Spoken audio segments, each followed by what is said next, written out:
18वीं सदी एक ऐसा दौर जब राजस्थान के राजपूत साम्राज्य एक बहुत बड़ी कह सकते हैं एक ऐतिहासिक गलती कर बैठे।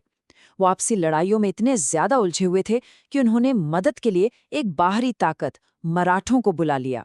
और ये एक ऐसा फैसला था जिसने उनकी किस्मत को हमेशा के लिए बदल दिया और उन्हें तबाही के रास्ते पर धकेल दिया।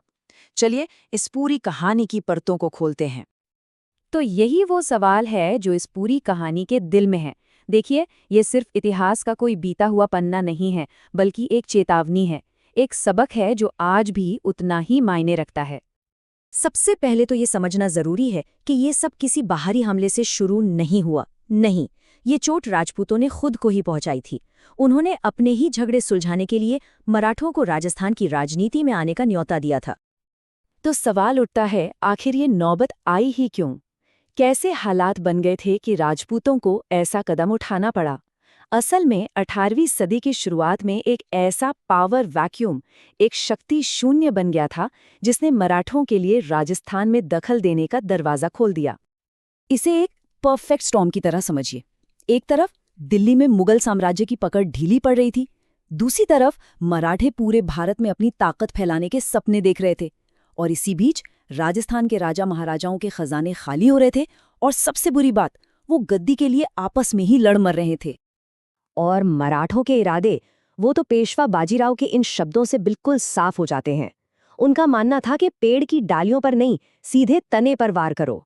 मतलब अगर दिल्ली में मुगल सत्ता ही खत्म हो गई तो ये छोटी छोटी रियासतें तो अपने आप ही घुटने टेक देंगी। उनका लक्ष्य सिर्फ पैसा नहीं था, बल्कि पूरे हिंदुस्तान पर कब्जा करना था। तो चलिए अब उस पहली बड़ी घटना पर चलते हैं जिसने इस पूरे विनाश के चक्र को शुरू किया। ये कहानी है बूंदी राज्य की, जहां गद्दी को लेकर ऐसा संकट खड़ा हुआ कि पहली बार मराठों को आधिकारिक तौर पर दखल देने के लिए बुलाया गया। मामला कुछ यूं था। एक तरफ थे राजा बुद्ध सिंह, जिन्हें उनकी पत्नी कछवाही रानी का समर्थन था, लेकिन जयपुर के ताकतवर राजा सवाई जय सिंह ने बुद्ध सिंह को हटाकर अपने चहेते दलेल सिंह को बूंदी की गद्दी पर बैठा दिया। तब रानी ने एक ऐसा दांव खेला जिसने राजस्थान का भविष्य ही बदल दिया।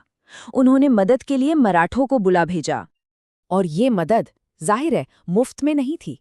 इसकी एक बहुत बड़ी कीमत थी। अप्रैल 1734 में रानी ने मराठा सरदार मल्हार राव होलकर और राणोजी सिंधिया को पूरे 6 लाख रुपए दिए ताकि वे बूंदी पर हमला करें और उनके पति को सिंहासन वापस दिलाएं। ये पूरी तरह से एक सौदा था।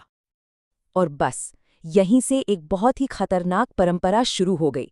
पूरे राजस्थान के राजाओं और सामंतों तक एक संदेश पहुंच गया कि अगर आपकी जेब में पैसा है तो मराठा तलवारों के दम पर कोई भी जंग जीती जा सकती है। अब राजपूत शासकों को धीरे धीरे समझ आने लगा कि ये खतरा कितना बड़ा है। उन्होंने मराठों के खिलाफ एकजुट होने की एक कोशिश की, जिसके लिए हुर्रा में एक बहुत बड़ा सम्मेलन बुलाया गया। और ये कोई छोटी मोटी सभा नहीं थी। जरा सोचिए, मेवाड़, जयपुर, जोधपुर, कोटा, राजस्थान के सारे बड़े बड़े महाराजा एक साझा दुश्मन का सामना करने के लिए एक साथ एक छत के नीचे आए थे। उस पल तो ऐसा लगा जैसे इतिहास बदलने वाला है। कागज पर तो प्लान एकदम सॉलिड था। सबने कस्में खाई कि एक दूसरे का साथ देंगे, किसी के दुश्मन को अपने यहाँ पनाह नहीं देंगे, और जैसे ही मॉनसून खत्म होगा सब अपनी अपनी सेना लेकर रामपुरा में इकट्ठा होंगे ताकि मराठों को एक तगड़ा सबक सिखाया जा सके। सुनने में तो ये एक शानदार योजना थी, लेकिन ये सारी एकता, ये सारी कस्में बस कागज पर ही रह गईं। जब सच में एक साथ खड़े होने का वक्त आया तो आपसी रंजिश और अविश्वास दुश्मन के डर पर भारी पड़ गया। रामपुरा में गिने चुने राजा ही अपनी सेना लेकर पहुंचे। ये एक ऐतिहासिक मौका था जो राजपूतों ने अपने ही हाथों से गंवा दिया। हुर्रा सम्मेलन की इस नाकामी के बाद तो मानो मराठों के लिए सारे दरवाजे ही खुल गए। अब मराठों का हस्तक्षेप कोई कभी कभार होने वाली बात नहीं रही, बल्कि ये राजपूतों के हर गृह युद्ध का एक जरूरी हिस्सा बन गया। इसकी सबसे बड़ी मिसाल हमें जयपुर में देखने को मिलती है। सवाई जयसिंह के 2 बेटे थे। बड़े थे ईश्वरी सिंह, जिनका गद्दी पर हक था, लेकिन छोटे बेटे माधो सिंह ने मेवाड़ के साथ हुई एक पुरानी संधि का हवाला देकर अपना दावा ठोक दिया। और इस पारिवारिक झगड़े को सुलझाने के लिए माधो सिंह ने किसे बुलाया? जाहिर है, मराठों को। और इस लड़ाई का जो अंजाम हुआ वो बहुत ही दुखद था। शुरू में तो ईश्वरी सिंह जीते, लेकिन जैसे ही माधो सिंह मराठा सेना ले आए, पूरा पासा ही पलट गया। मराठों ने ईश्वरी सिंह पर हर्जाने का इतना बड़ा बोझ डाला कि वो उसे चुका ही नहीं पाए, और आखिर में उन्होंने आत्महत्या कर ली। और ये मत समझिए कि ये सिर्फ जयपुर की कहानी थी। नहीं, ये आग तो जोधपुर, मेवाड़, हर बड़े राजपूत राज्य में फैल चुकी थी। भाई के खिलाफ भाई, चाचा के खिलाफ भतीजा, और हर बार मराठे पैसे लेकर किसी एक का साथ देने आ जाते। इस विनाशकारी खेल ने इन राज्यों को अंदर से पूरी तरह खोखला कर दिया। तो इस पूरे दौर के अंत में क्या हुआ? इन दशकों की अंदरूनी लड़ाई और बाहरी हस्तक्षेप का आखिर नतीजा क्या निकला? चलिए इस युग की सबसे दुखद कहानी और उसके अंतिम परिणामों पर एक नज़र डालते हैं। और इस पूरे दौर के पतन का सबसे दर्दनाक चेहरा अगर कोई है, तो वो है कृष्णा कुमारी विवाद। सोचिए, मेवाड़ की एक राजकुमारी की शादी को लेकर जयपुर और जोधपुर के बीच एक भयानक जंग छिड़ गई, और इस आग में घी डालने का काम किया मराठों और उनसे भी ज्यादा क्रूर पिंडारी लुटेरों ने। और इस कहानी का अंत इससे ज्यादा दुखद नहीं हो सकता था। जब युद्ध को रोकने का कोई और रास्ता नहीं बचा, तो मेवाड़ के महाराणा को अपनी ही बेटी कृष्णा कुमारी को जहर देने के लिए मजबूर किया गया। ये एक घटना दिखाती है कि राजपूत राज्य कितने लाचार हो चुके थे। और बस यहीं से राजपूतों की आज़ादी का सूरज हमेशा के लिए डूब गया। पहले पाटन और मालपुरा जैसी लड़ाइयों में उनकी सैन्य ताकत पूरी तरह खत्म हो गई।